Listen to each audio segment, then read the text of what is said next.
Hi guys. I just wanted to come on here right quick because I had something on my mind. So forgive the lighting. Yes, I'm in the bathroom,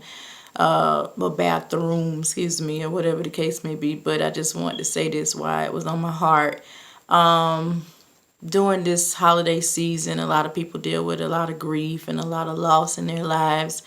This is not always the most opportune time of the year for everybody or the most peaceful or whatever the case may be. The suicide rate goes up tremendously. People pass away, or as I like to say, transition at this time of the year, and a lot of families have a difficult time dealing with it individually and as a whole.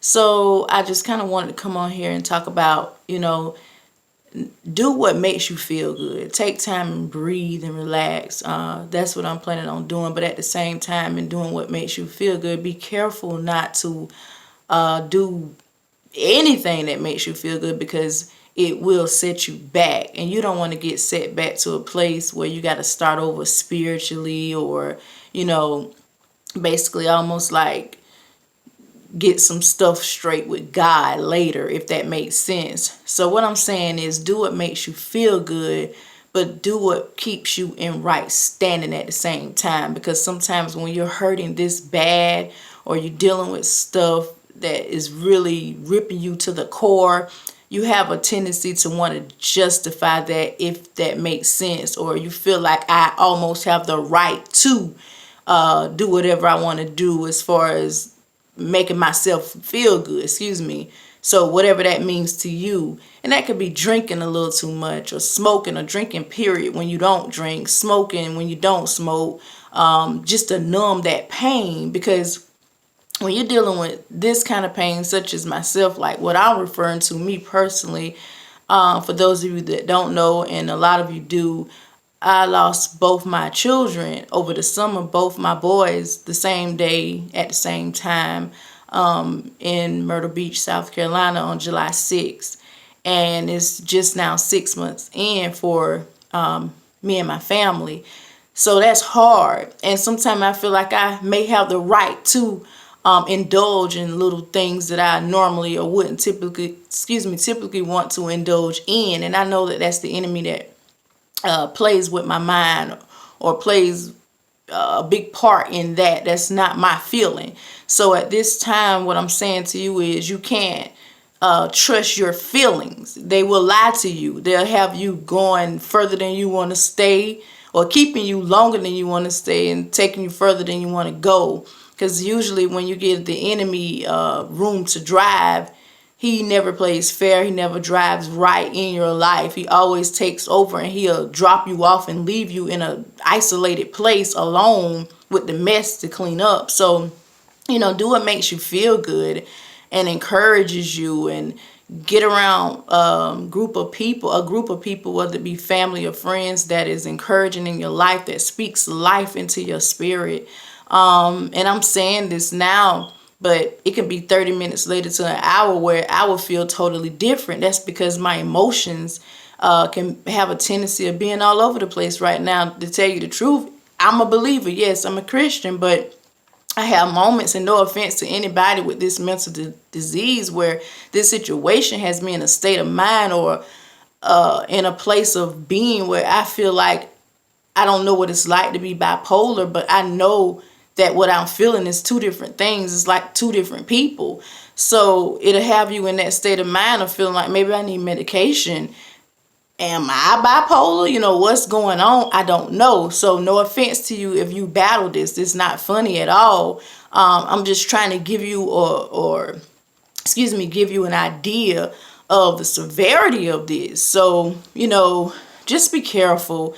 Don't get set up where you get set up and then you get a setback, is what I'm saying. So be careful. If you feel any suicidal thoughts, anything in your heart and your spirit that's just not right, and you can't shake it, let somebody know.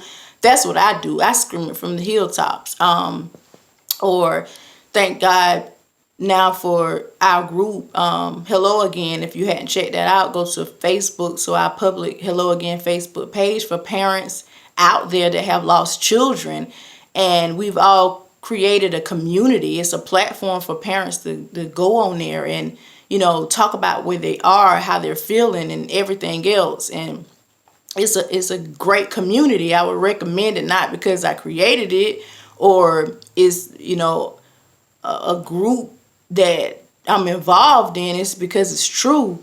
So just you need some kind of support, and if that doesn't help, that's not your thing, then go for simply prayer, or from your family and friends. Everybody's not on social media. Everybody don't care nothing about no social media. That's just a fact.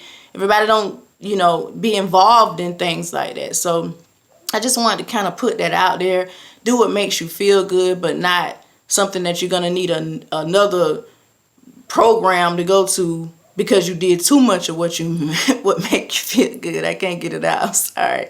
So you don't want to trying to help one thing create a monster in another area in your life, is what I'm saying. So I'm just saying this is real. I have days and moments in time where I just don't know. I'm being supportive and strong, and then I'm weak and vulnerable and broken all at the same time. But God provides strength to those who ask, and He comforts those who mourn according to His word. He's close to those with a broken heart and a contrite spirit according to the word. And you can be all those things in one. You can experience 5 stages of grief in one day, in 30 minutes or 2 minutes, seconds of the day. So my encouragement to you is get a great support system. Talk about it as much as you can. Get it off your chest. If that's how your let out is to talk about it, then talk about it. If you want to write. Whatever the case may be. But stay encouraged this holiday season. Hold on to each other. Tell each other you love each other. And make sure you get a great support system. And reach out for help if you need to. And don't forget to check out Hello Again on Facebook if that's your thing. If not, then I'm praying for you still out there. I know that as many of us out there that has experienced this, unfortunately, and many more, unfortunately, that will experience it. So I'm just glad that there's something in place for that, if anybody should ever need it. Yes. Okay, well, you guys take care. I just wanted to get that information out to you. Okay, baby. And let me take care of my baby. She's telling me she had an accident. I know y'all heard that, but I'm so sorry. But be encouraged. Happy holiday season to you. And pray for me as I pray for you. Thanks, peace, and blessings to you guys. Bye.